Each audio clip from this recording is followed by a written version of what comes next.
wow, we're all together, but yet somehow it feels different? It does. Whatever could it be? Why, why, something's changed here, it would seem. Oh no, Jacob, you're disappearing. We gotta Ah! we gotta go back to the future. To What the fuck are you talking about, man? What does that It didn't connect. It's okay. mean? It's okay. Hello everyone. Welcome to the new the new Jacob Hello. talk. That didn't make any sense. This is great. We rebranded everybody. It's the lag. I think Luke got lag confused with time travel. I have no idea. I don't. Where were you going with that? I just like We to were point out before when we did that other intro and you both were like, no, we can do better than that. And I said, no, we can't. I Well, was right. we should this give is him a where we chance ended to up. explain it. We should give him a chance to explain it because I'm You know honestly what? confused. You know what? I don't think we need to. Let's just get into it. Hello, everyone. Welcome. Jacob's right. Some things have changed. Cammy, what's changed? What's happening? What's different? New name, new logo, new website. What? Yes, it's Yeah. true. We did launch a new website. Itsthelag.com. Links below, or you can just type it in. It's pretty easy to find. And on that site, we will be posting original articles. We'll be posting videos, behind the scenes stuff, live streams. Everything will be tied through that one portal for all of our stuff.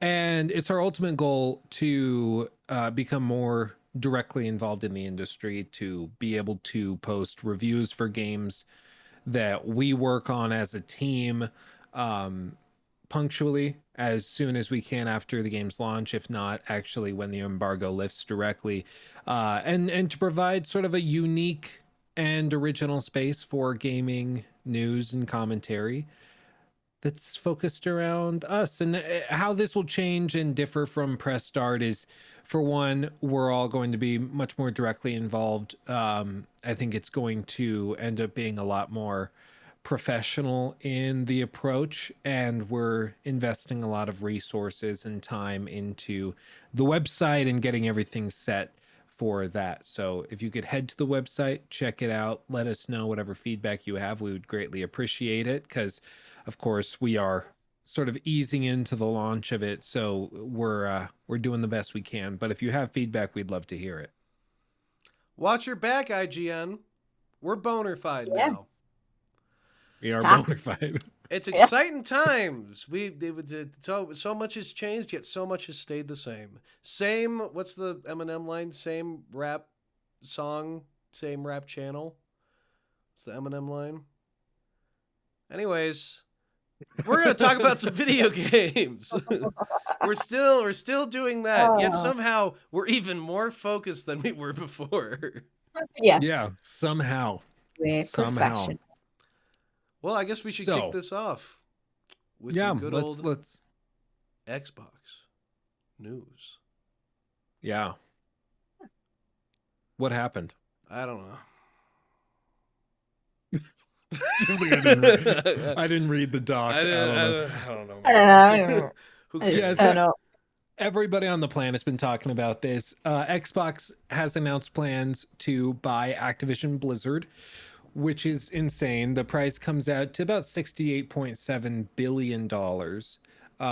Effectively, they're offering $95 per share. And last Friday, so they announced this Monday, last Friday, the stock closed at about $64 a share. So they were offering a premium. Now, because a lot of gaming journalists and personalities have no idea how, like, the corporate world works, everyone's like, holy crap, they're overpaying so much. They're offering like 50% more than what the company's worth. And if you look at it with a myopic lens and ignore literally everything else, I guess you could say that. But the reality is, Activision Blizzard has been valued much closer to $100 per share. Last year, they were regularly valued around $120 a share. the only reason it was trading lower is because of all the scandals and the threats of unionization at the studio. So that brings the company's perceived value down, even though based on the numbers, they are worth significantly more. So Xbox is actually probably paying less than the company is truly worth. They're actually getting a deal on it. But it's still a lot of money. But it's because Activision Blizzard is gigantic and has many of the world's most like well-known and successful titles and IP in their wheelhouse. Like this is so huge, it's ridiculous. In sort of hindsight, it makes sense. Microsoft was sitting on $120 billion in cash that they had to spend because, as we all know, anybody who studies finance for even a semester will know cash is trash and you don't want it. So they had to figure out what they were going to spend money on somehow.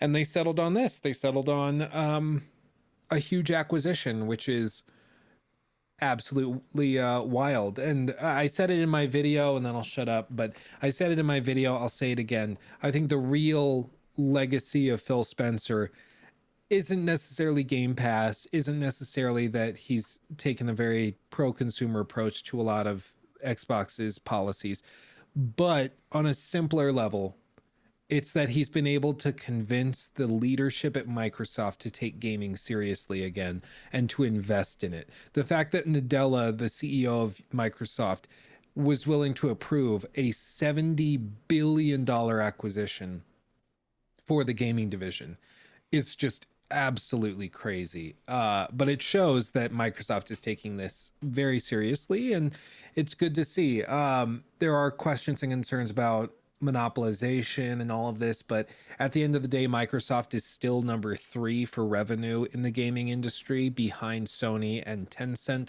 So as weird as it is to say, Microsoft is sort of the underdog when it comes to gaming revenue right now, which is why this will probably go through and the acquisition will be allowed to take place.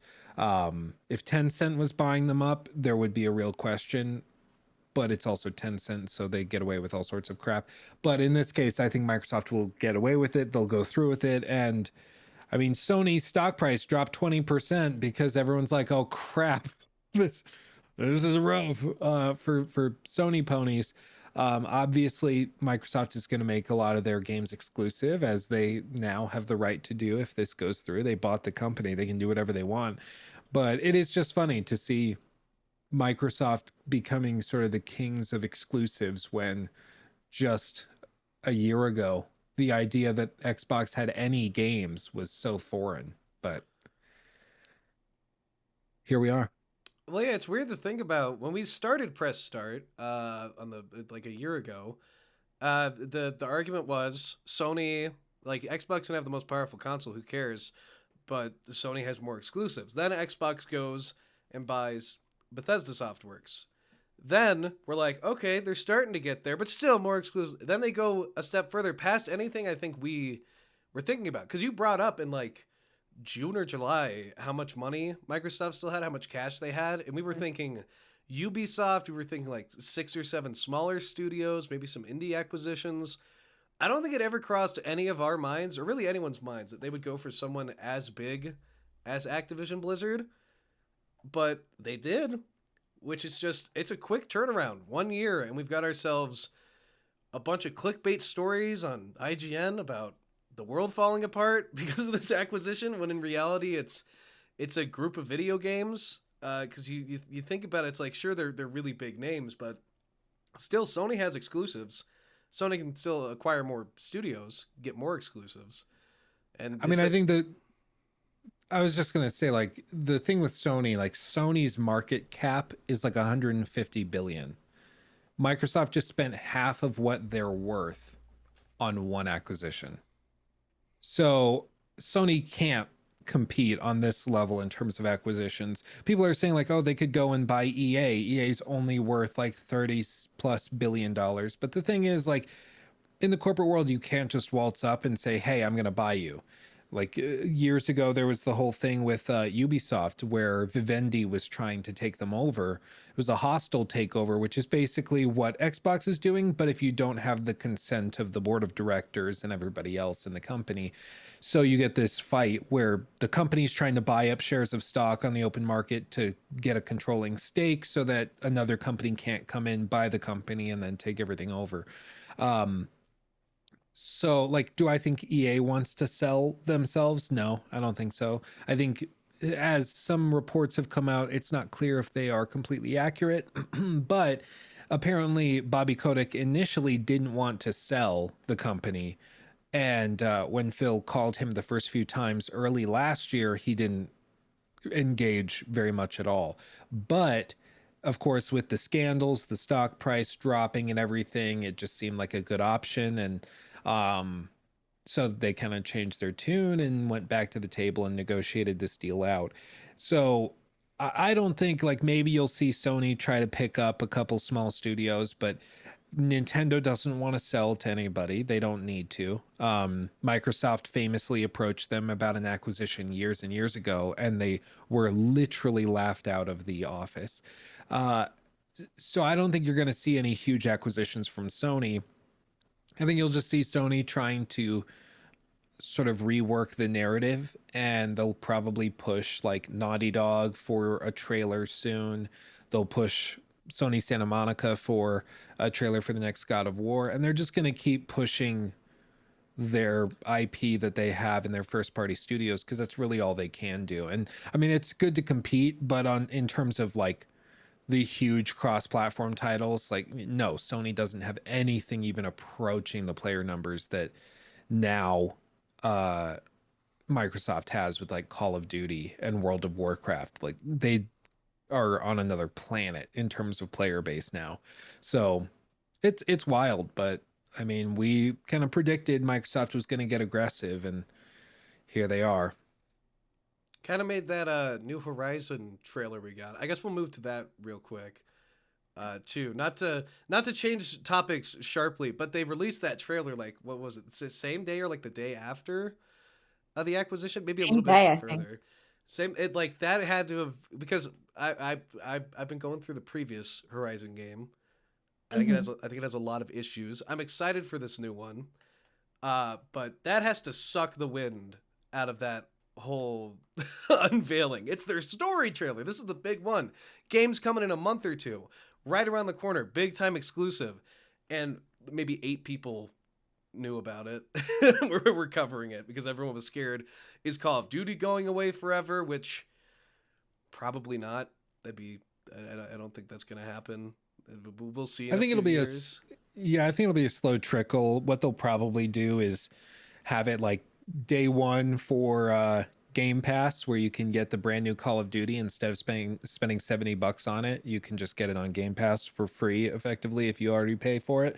And then for PlayStation, it's a full $70. Yeah. So it's available, but like, you're viewed as a chump if you're doing that. And I think for a lot of people, they'll just slowly convert over to Xbox. And Yeah. I mean, the other thing, like, everybody keeps all the Sony fanboys, and I love Sony, don't get me wrong. I love my PS5. I love it dearly. But we need to be clear and objective about this. Microsoft cannot say that Activision Blizzard games will be exclusive right now. Because if they say that, all of a sudden there's a huge case to be made that this is monopolistic or um, oligopolistic is the other more accurate term. Uh, so they're not going to say that. Of course, they're going to say, well, we intend to hold to all agreements to make these games available on Sony. If we've made agreements to that, then we're going to honor that. That's exactly what they said with Bethesda when they acquired Mhm. ZeniMax. They said that word for word. And then what happens? Of course, Bethesda comes out and they're like, yeah, Starfield exclusive to Xbox and Elder Scrolls exclusive to Xbox. Everybody should have seen this coming. There's no mystery. And I think a lot of the same stuff is going to happen with Xbox. They're just playing the corporate game right now because that's what they have to do. It's baffling to me that people point to those quotes and are like, see, no, they're going to still stay on Xbox. No, So, or stay on PlayStation. Probably not. You don't spend $70 billion to play nice with the competition. Like, you just don't. It's Oh, stupid right. to assert That's it. something you brought up in the last video too, because I was like, what about Warzone? But you were saying that they could possibly rework Warzone and do like a slowly just phase out that old version, be like, there's a new one, Call of Duty Battle Park. It's the sequel to it, and then they would just bring that out as an exclusive to Xbox so that they can kind of get around. Because that was the one concern I had. I was like, I don't see them pulling Warzone. So I agree, Jacob. I think it's very unlikely that they would just rip Call of Duty out from under the feet of PlayStation fans. What I think is more likely is if they choose to do it, they would release like Warzone 2, the Warzone Reckoning, or whatever they call it, and they make that exclusive to Xbox. What probably would happen though is that they would go and say like I said, it's on Game Pass day one launch. You get all this exclusive stuff. Maybe you get 20 levels of the battle pass day one. If you play on PlayStation though, we have to charge you the full $70 because Sony does, they do their thing. And if you want to play online, then it's another $15 for PlayStation Now. Like, you got to do all this stuff and it's expensive, and oh, you show up. It's like a whole thing. It's a whole thing. That But away. you can also just go to Xbox if you want. And I think they'll try that for a year or two. And slowly, eventually, they'll just make it exclusive just to Xbox. But by then, they'll probably have won over most of the PlayStation fanboys on Call of Duty over to Xbox, and they will have achieved their goals.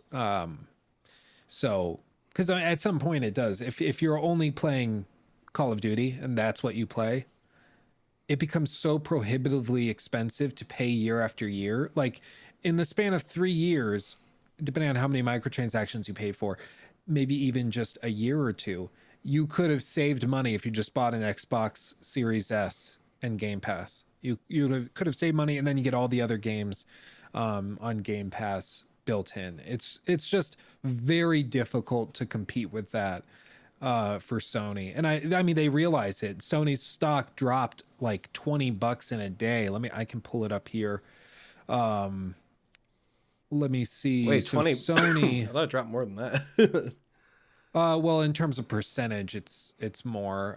So Sony was trading on the 14th at about 120, between 124 and $130 per share in the US markets.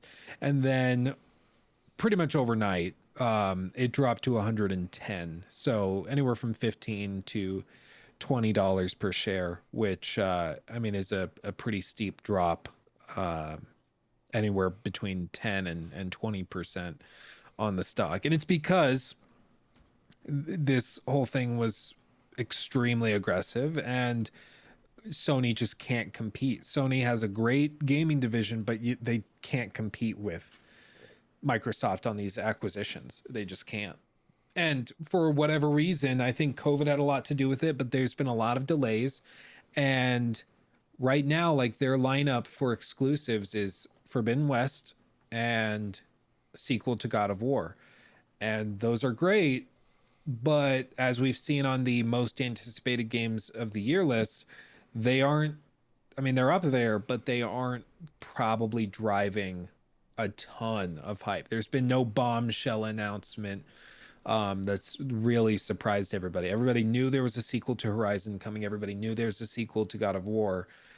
So that just intrinsically is less exciting than another option, which would be like all of Call of Duty is exclusive to PlayStation now, so it's wild. I can see, I mean, they can't really compete, so it's going to be more about them trying to come up with new IP. Allegedly they're working on it, but we'll see.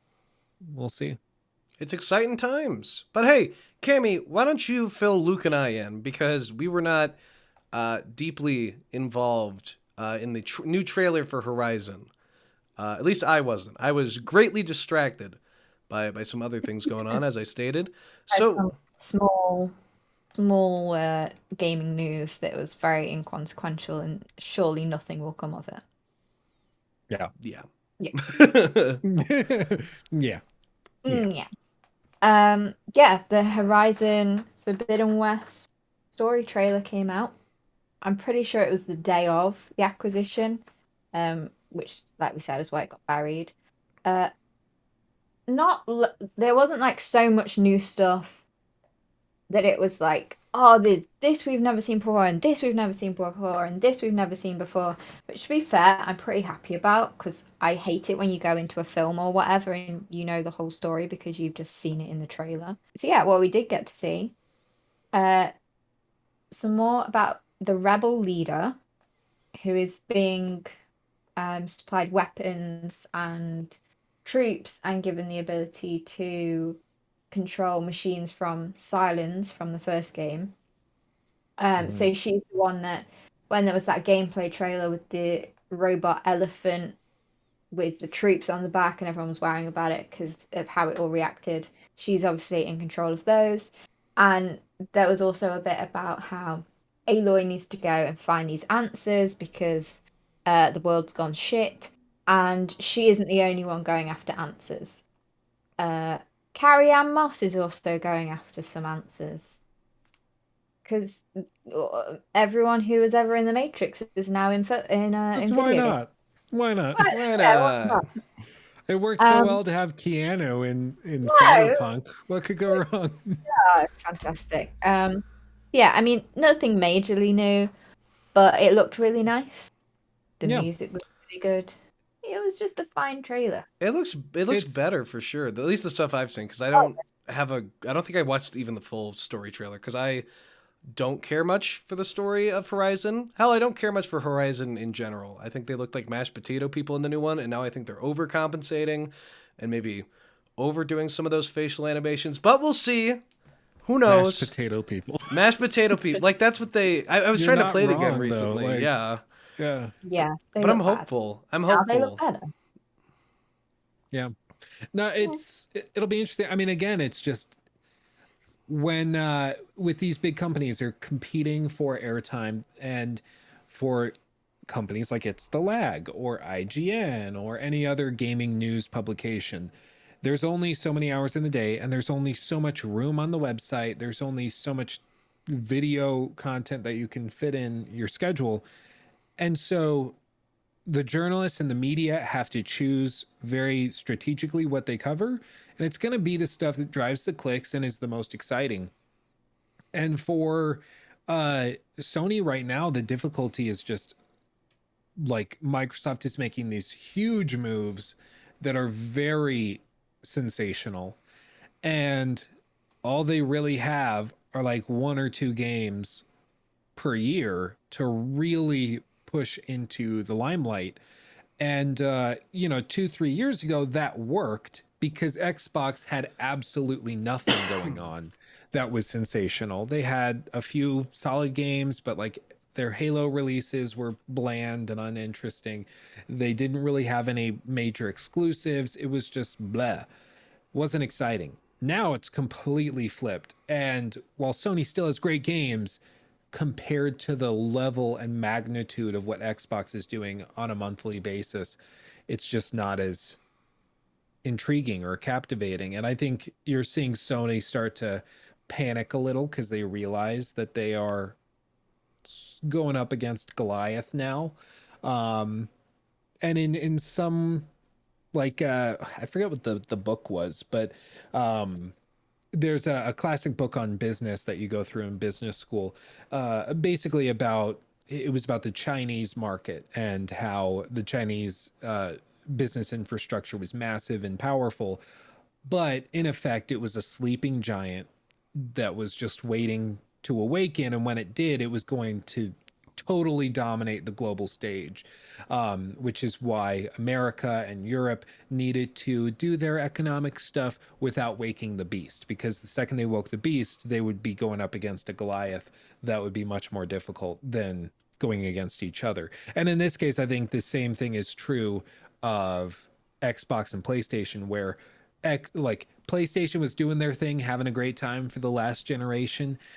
but Xbox, it seemed like they were just not to be worried about, but really Microsoft was the beast that was asleep that they had to worry about. The beast has awoken and now is stomping through the village, picking up villagers and throwing them, doesn't give a crap. And Sony's left here like, well, we were doing really good and we were having a great time. Now, not really sure what we do. The story for Sony has always been that they grow complacent. That was the issue with the PlayStation 3 after the PlayStation 2's success. They got a little cocky, thinking nobody could ever beat them. And then they kind of had an issue in the 360 generation. They dominated with the PS4, and now it looks like they might have been a little complacent with Game Pass and all this other stuff, thinking they didn't need to address it. And now we see where we are. So it's going to be an interesting next couple of years to see how this pans out. But as of right now, I mean, it looks like it's hard to stop Xbox because they're killing it. Well, so here's my line of thinking. You see Bethesda, you see Fallout 4 in 2015. What's your response to that if you're a company going up against that? You see the popularity of that game, forget the reviews, who gives a shit? They sold a whole bunch of them. You think, okay, let's try to get in on that market for that style of game. So you get Obsidian making something like The Outer Worlds, which is their kind of take on that same type of game.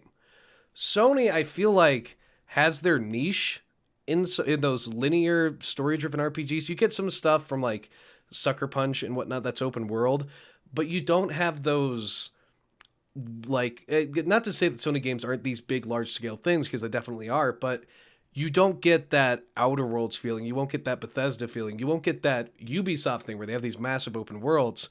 They just, they take their niche, they blow it up, and they make it the highest quality they physically can, which is fantastic, but it leaves wanting in different areas. And it seems like they're not spreading out to those different areas. Does that kind of make sense? Where it's like, ideally you'd go up again, you'd like try to have a response to each massive thing. But I feel like they were strong enough in their ways for so long that their response could be, we do what we do and we'll just do it the best we can. Yeah. And I mean, how does a Sony throw together like a competitor to Elder Scrolls? I mean, at this point, Microsoft has more competition between their own exclusives than Sony does to their stuff. Like, they have Avowed going up against Elder Scrolls, which obviously, I mean, Elder Scrolls is the bigger behemoth that Sony has to worry about. But Obsidian, they have that competition. Obsidian's so good, which is phenomenal. And who knows, they might even let Obsidian go and tackle like more Fallout spin-offs and stuff, which honestly would not be a bad idea if Sony wanted to just continue to piss off the competition. Like, can you only imagine if they announced that, like, yeah, so we are giving Obsidian $100 million to just do whatever they want with Fallout. So suck it, Todd. Like, you blew it with 76, but here we go. It's just tough. Like, the more you talk about it, the more you realize, okay, there really is not a quick and easy way for Sony to deal with this.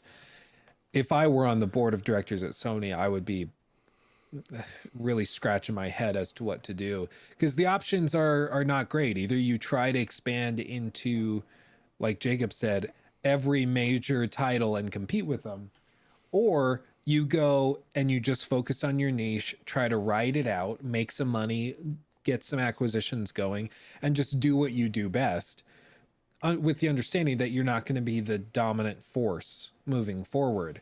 And I don't think they want to settle on that. I can understand why they don't want to settle on that, being the kings of the generation from just 2 years ago to now looking like they're going to play second fiddle, and there's nothing they can do about it. I can see how they might be a little frustrated, but there's not an easy or clear solution to it. They're going to come out with their own version of Game Pass, allegedly, that they've been working on. But even that, I mean, the PlayStation, whatever, what did they call it? PlayStation Gold, Plus PlayStation Gold. They've got like 3 of them. Yeah, so they they have have a lot. PlayStation Now, they have PlayStation collection, whatever it is. And it's like, yeah, all the exclusives that PlayStation fans have already played, you can get as part of a built-in benefit to this. And it's like that can't compete with Game Pass. It just can't. Especially when they're doing day one releases. So I don't know what Sony does. I still think Sony is a valid competitor in the gaming space. You know, it's not game over, Red Rover, but this is starting to demonstrate that Microsoft is really changing the dynamic, and I don't know how Sony responds. Well, hey, So that's the wonderful thing. We don't have all the pieces yet. For all we know, because Sony, of course, like you said, kind of becomes complacent. Maybe you have guys like Sucker Punch. You guys have teams like Gorilla, Naughty Dog, the Insomniac, who's been Insomniac is like one of the best studios, most consistent studios of the last 25 years. From like Spyro to Mhm. Spider-Man, like that is ridiculous. So you have the potential to just boost that stuff up. I just think they have to branch out more, and they very well could be branching out more, like as we speak. That could have been their intentions, but we'll see. Fingers Yeah, crossed. I don't want to see them get stomped to death. I don't want to see, just because the thing people who play games want is good games to play. So just keep making it happen, Sony. just And do hey, that. Make good games. yeah, it's Do easy. it. It's easy, you Oh, idiots. Yeah. Morons. But hey, speaking of good games, we'll end on a positive note, a less confusing yeah. note. Something so certain, something I've been so excited about, something that I am ready for with my t-shirt today. Lego Star Wars trailer. Whoo boy, I've been waiting for this one for Boy. some time. I thought it was coming out in December. It didn't. Here we are. Cammy, why don't you start breaking this down for us? Yeah, it's coming out in April. Oh, That's the yeah. big news. We actually got a release date. But if anyone doesn't know, it's the Skywalker saga. So it's all 9 films, 3 trilogies. You can start from any trilogy. Um, holy crap, it looks good. Like, It looks I am awesome. so excited. So combat has been massively overhauled from the like original Lego Star Wars games. The original masterpieces. Yes. Oh, So good. beautiful. They're so, oh, love them. Um, blaster controls are completely like upgraded. You can actually control them now. There's aiming. You can aim on like different parts of enemies' bodies and they'll react, like in the trailer. I think it was Leia shot a stormtrooper's head and their helmet fell off, and then she shot another one's knee, and it like did like in a very Lego way, like held its leg and hopped for a little bit. Mm. There's cover shooting. You can use lightsabers, obviously. That that seems to work pretty much the same, but now you have like combos and all that kind of stuff. The Force, again, it kind of works how you'd expect it to, but you can like influence enemies now, distract them, all sorts. Outside of combat, um, unlock and explore planets, space travel, obviously. It shows that you can like approach missions in different ways. You can choose like a stealthy route or just to go in all guns blazing. Side quests are available now. Like character trees. So if you That was the if big one. That's that what. you well yeah, that Yeah. was a pretty I think that and the fact that they were like just planets that are just optional. Like yeah, you can continue the game story, but like if you want to like roam around on planet X, Y, and Z, go for it. You can do that, and that's fine. It's fully built. It's fully fleshed out. Um, if you're playing as Han Solo, you'll have different abilities available to you. Like I think it showed that he could scan an area and see the most like devious place to shoot, and you shoot a certain Oh part of the yeah. bridge, and then it all collapses. Or you play as um I forget another character they showed, but your abilities depend on the personality, whether they're a force user, dark side, whatever. Uh Free play mode, again, back like the old games. It looks so good and so like fleshed out in comparison. Like the originals are great. I love the originals. They're very Originals are very satisfying. good. If I don't get 100%, it does my absolute head in. I need those little sounds in my head, please. But it just looks like they've taken it to a whole new level, and I'm very excited. If you can't tell, I think we all are. We're all big fans. Of course, we're the what's it called? Entire what's it called? Oh my God, Complete Saga for the first 6 movies. That yeah, game. That's kind of like our generation. But one thing, because I like was looking into it a whole bunch when I heard it was coming, and like after that, they kept on going with Star Wars games, which I always forget about.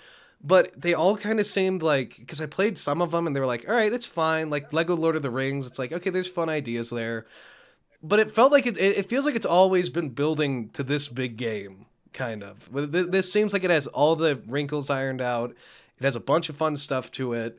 But there was like some of those Lego games leading up to it had like the ideas that weren't fully there. So I'm excited to see if it's all fully realized, a fully fleshed out thing. I'm really excited for this one. so Yeah, no, it Disney looks and great. give us free copies, please. Yeah, hit us Susan, up. thank you. Yeah, it looks good. I'm glad to see that they're finally trying to innovate. Because for so long, I mean, they did just feel like such thrown together, like crappy, lazy games, but they're actually introducing some unique ideas here. It looks massive and high effort, which is just good to see. Because, I mean, like Nikki and I tried to play some of those kind of spin-off Lego games on different movies um, that they ported to Switch, and they're all just so lazy and uninspired. You can tell they just threw them together because they were hired by the movie company to do it. But this actually looks like a good game that is also about Star Wars, and it's just good to see. Yeah. I will say that Lego Lord of the Rings game had a lot of stuff I liked in it. It didn't have. It was a little shaky in some areas, like the overworld stuff, but I remember liking that one. But have you guys ever played Lego Indiana Jones 2? No, Game is a is that what it's called? mess. That one is like Oh, genuinely like screwed up. It's Kingdom of the Crystal Skull, and they were like, okay, let's do a full new game. Oh my God. I think I've only put like 6 hours into it. I've put like 30 into all the other Lego games. I recall the Pirates of the Caribbean were also those games were rough. The Harry Potter ones, like I don't know, same thing. They're just really light, and I don't know if it's just that they're designed for kids, so they were super basic and not engaging in the least. But I don't know. This just looks good, and hopefully there's enough difficulty scaling where it offers a challenge, even if you're, not 12. So I'm excited. I'm excited. It looks great. Yeah. That's 6 thumbs up plus 2 from Lachlan once he learns how to put his thumbs up. We're pumped up for this one. But that's about all we got for this episode of It's the Lag. Unless anyone has anything else that's pressing, any games, anything they want to bring up, any shout outs. I have a story that I need to get off my chest. It's something that Yes. happened. It's a little rant, basically. I went into a game shop today, CEX. I don't know if that's. I think it's UK only. Yeah. Yeah. Anyway, like pre-owned games trading shop. Went looking around, and then 3 youths came in. Uh-huh. And I knew it's loud with their, I don't know what, like some sort of shakes. It instantly, I got a vibe that I didn't like, and then they walked up to the case with all the old consoles in, and one very loudly pointed at a PlayStation 3 and said, "Oh look, they have the original PlayStation." And I walked out of the shop. I couldn't deal with it. It made me feel old. I felt disrespected, and I just needed to get that off my chest. Thank you. The original PlayStation. The original play. Oh, Are you kidding me? it was like, Stupid look, we got the bitches. original one. I was like, And people say like euthanasia should be illegal. I don't get it. When Exhibit A is Oh, here, how could you even? Exhibit, I rest my case, Your Yeah. Honor. Oh my gosh. um, Yeah, I yeah, think I we can just all need relate to to- that. Where you're just having a good time. Some young idiot comes in. oh, Yeah, isn't that right? Lachlan's gonna be like that Yeah. one these days. Luke, you better not. You better let him know the history. Oh yeah, we'll do. He's got a whole like learning course set up. So Mom, Good. your mother picks up an Xbox. Oh, look, a Nintendo, and then sets it down. That's the vibe I get from that. Hurts my soul. Hurts my neck, my Yeah. back, my. Anyways, that's the show, everybody. it's thelag.com. Check it out, bookmark it, share it with your friends. Unbiased, fun-loving, silly takes on games. That's what you can count on, because that's what we do best. That's we're right. Professionals. Yes. With the beer. I'm so jealous. We're professionals. Yeah. Look, okay, it's UK time. It's like 8 o'clock. I'm 22. I'm allowed to drink. It's fine. I've got my own age there. Yeah. It's fine. We Before- do drink on the job. That's what makes us so funny. Yeah. Yeah. Professionals. Professionals. Yeah. True that. True that. We love you all very, very much. Again, it's thelag.com. Hugs and kisses. We'll see you in the next video, stream, article, what have you. We'll see you then.